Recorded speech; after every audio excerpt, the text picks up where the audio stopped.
before I start my day today, I actually want to talk about something, because when I was driving to work this morning, I was thinking about this. I heard a few things and I actually wanted to talk about this. You see, a few years ago, I actually had an aunt that passed away, and before she passed away, it was on a Sunday. She came to church. I saw her, but I did not really speak to her because I think I was actually very busy that day. But then, before the week ran out, I actually heard that she passed. I was really devastated because I actually wanted to talk to her that day, but I could not at the moment.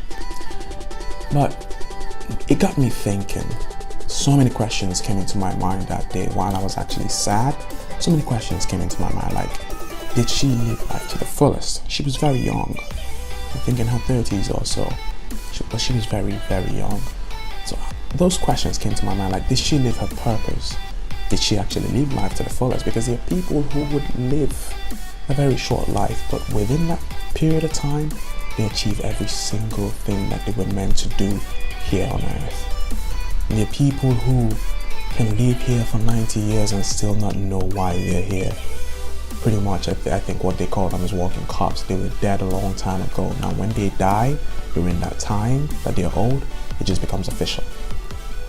So, this is actually why I decided to shoot this video today. Why exactly are you here? Have you sat and asked yourself that question? Now, it doesn't matter how old you are. It's never too late to start, but why are you here? What exactly do you want to do with the life that you have right now? That's the question that I want to talk about right now. So, see, a lot of people don't actually know why they're here. I could definitely admit to you, it took me a while to figure out exactly why I'm here, my purpose actually on earth. It took me a very, very long time to figure it out. But I actually did figure it out. But I'm going to talk about exactly how I did it and pretty much what you can follow to go through it. So the first thing I did was I did the tombstone test. The tombstone test, what exactly is that? Imagine yourself that you are God. What exactly do you want people to say about you? Do you want them to say he or she's a selfish person? He or she only cared about himself? Or do you want them to say something like, oh, he was an amazing person. He changed, or he or she changed my life in such and such and such way. Or he did this for me, he did that for me. He was an angel, she was an angel. What exactly do you want said about you when you are gone? What impact do you want to have on the world when you go? Because as Mark Twain actually said, in 20 years from now, you would only regret the things that you did not do. So when I ask you, what are those things that you actually want to do? Because some of you might actually have it hidden in your heart. Your heart already knows what you want to do, but you keep on overriding it. Keep on just going along with life. Going along like a zombie. Now, I'm not trying to insult anybody, but if you wake up every day and do the same thing over and over again, you're not going anywhere. You're more or less like those people I talked about that, okay, they've died. But when they actually die, it becomes official. So what exactly do you want to do? What exactly drives you?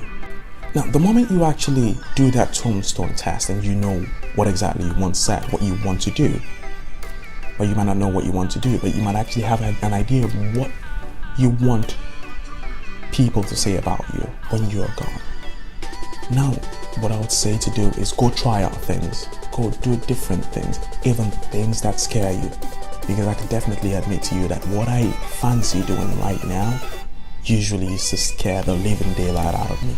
But right now I enjoy it because I pushed myself into it. I did not crawl, I jumped into it. And right now I fancy it. A lot of people can actually see when I do it, my soul pretty much lightens up and people feel it. Now I know things are hard. I get that. Things are hard. The way life goes these days, things are very, very hard. So I'm not really telling you to abandon your daily routine. I'm not telling you to do that. No. What I'm saying is you should discover exactly why you're here. So you can actually do it. You never know how many tomorrows you have. You can keep on saying tomorrow. You never know how many tomorrows you have. Seriously, you never know.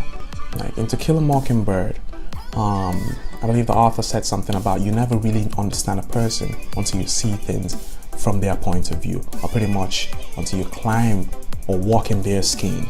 So I don't know what you might be going through, but if you're going through something right now, I definitely sympathize with you, empathize with you, but you don't want to be there for a very long time.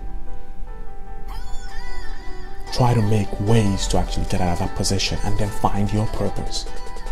And find it you will, because whatever you seek, you will find it. Now, the moment you've actually tried different things and you know exactly what it is that you want to do, what you want to impact the world with, what I want to let you know is follow your instincts.